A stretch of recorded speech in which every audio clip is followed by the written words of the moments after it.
Hello everyone and welcome to another video. Now, released almost 5 years ago, the GTX 970 wasn't without controversy.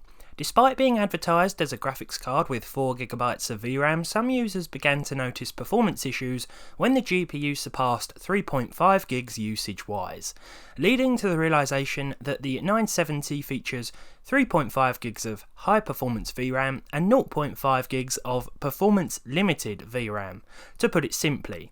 So began a class action lawsuit that ended up with 970 owners being able to claim back $30 as a settlement. The thing is, this had no long-term effect on the 970's popularity, and it still went on to become a very popular choice for gamers, still retaining a top 10 spot in the Steam hardware survey at the very time this video was uploaded, albeit with a slight but constant decline.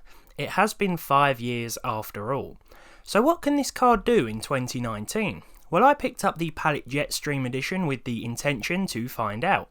This version improves upon both the reference card's stock and boost speeds, and it looks nice too, even if it matches absolutely nothing in my system, or anyone's probably. So no messing around here, let's get straight into it and see what this thing can do, kicking our gameplay benchmarks off with Apex Legends. This fast-paced multiplayer title runs wonderfully at 1080p, with a mixture of high and medium settings. I think we could have switched everything to high, albeit the texture quality, as that is where the biggest toll was taken on performance. 60 FPS was the target throughout, whilst using the best possible settings I could. Let's not forget that at $329 at launch, the 970 was a very capable GPU back in the day, with Full HD and 60 FPS being easily achievable.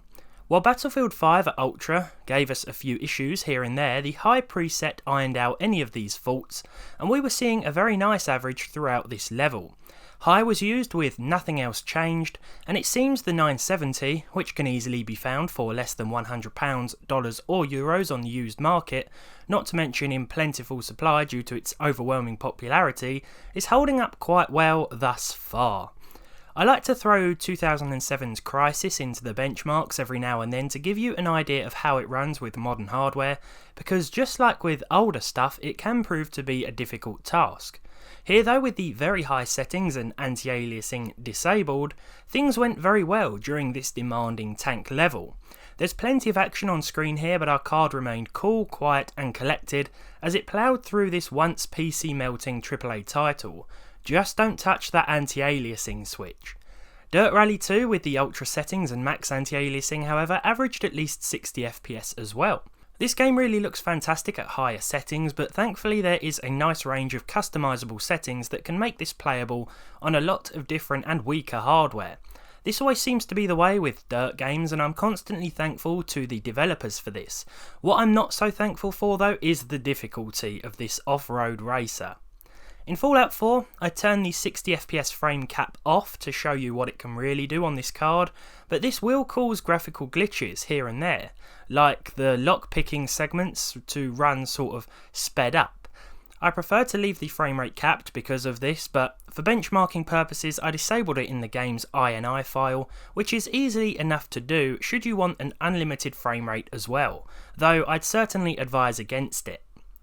Far Cry New Dawn will run the same as Far Cry 5, as it's pretty much a reskin, so what you see here is what you'll get across both titles.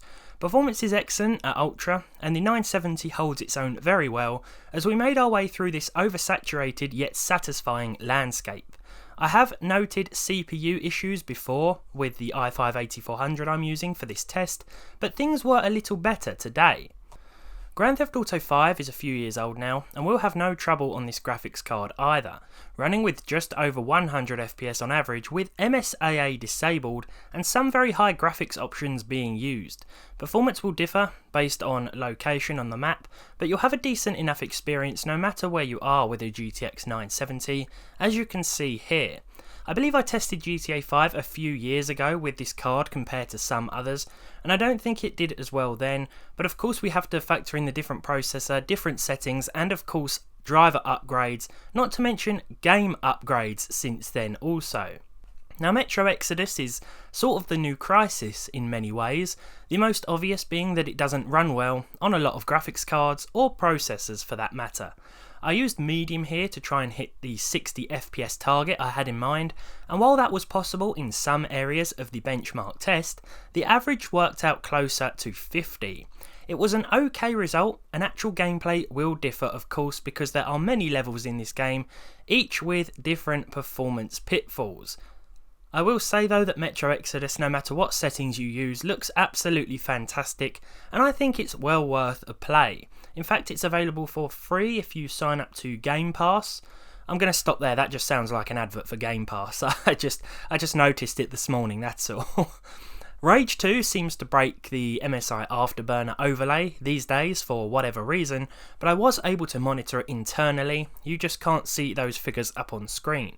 In order to hit 60 FPS, medium settings are ideal throughout this gameplay. The game looks good and plays very well, but if you want to guarantee yourself a constant 60 FPS with no exceptions, then low would be a better bet, and of course a bump down in resolution might also help.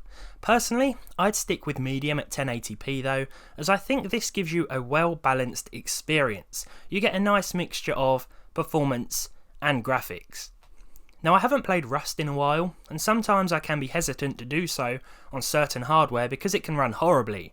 Not to mention it takes so long to load in the first place that if you jump into the game and find that your graphics card can't run it, it can feel a little bit like you've wasted half your day. Okay, it doesn't take that long to load, but the loading times are quite long, and the performance can be a totally mixed bag. However, the 970 handled it very nicely, and we were using the fantastic quality preset. This is the highest preset we can use from the game's launcher. I throw in games that might not be 2018 or 2019 releases because their modern day performance will still differ to the performance they displayed when they first released, when you consider not only the game updates but driver updates for GPUs as well. In The Witcher 3, the ultra settings proved a little too much for the 970, but the high preset, as well as the high post-processing settings, yielded a far better experience here, with a very nice 78 frames per second to report. You'll notice by that 0.1% low that there was an instance of some serious stutter, but this happens with most hardware in The Witcher 3 in my experience, though gameplay isn't heavily affected either performance or enjoyment wise. I have noticed that the stutters seem to occur when you're getting on or off your horse, at least in my case, and as you make your way to a busier settlement you might see a couple of frame dips here and there, but it's nothing game breaking as I said before. Don't worry too much if you have a mid-range graphics card because you should still be able to handle it with reduced settings, and it looks fantastic no matter what preset you run with. PUBG also ran very well at Ultra. The game is so much better performance-wise these days, and it's more accessible to those with more budget-friendly hardware, which I like. I'm glad so much work seems to have been put into improving optimization, though I'm sure not everyone would agree that that is the case. That being said, you might notice a bit of micro stutter here and there. Personally, I think it was picked up from the start of the game where you jump out of the plane, as opposed to running about on the ground, though there are a lot of different things going on, so expect there to be a few minor hiccups as you make your way through towns, cities, or just dense forest. Finally, we have Hitman 2. I'm pleased to say my internet is not only back up, but it's a little bit faster, so I took the opportunity to buy a couple more games for testing. Some of you may remember I mentioned I had an internet outage last video, and that's the reason I haven't made one in a few days. But hopefully we can get back to some sort of schedule here on the channel now. Back on the subject though, and Hitman 2 runs just fine at 1080p Ultra.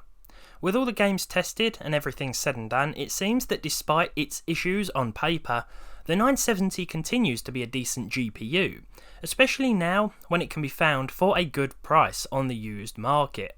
I don't think paying more than £100, dollars or euros for one of these cards would be ideal, but I think even at that price you're still getting a decent GPU that can offer nice performance across modern titles, if you don't mind turning things down in some games like Rage 2 or Metro Exodus for example, but you'll probably have to turn things down in Metro Exodus no matter what graphics card you're using. So to repeat myself, I think the 970 still does a pretty good job. If you enjoyed this video and you agree, leave a like on it down below. If you don't like this video, for whatever reason, or you think the 970 shouldn't be touched with a 10-foot barge pole, please leave a dislike on it down below. Subscribe to the channel if you haven't done so already, and hopefully I'll see all of you in the next one, where we'll be taking a look back at a first generation Ryzen build to see whether or not one of those is still worth putting together as we approach late 2019. Thank you and goodbye.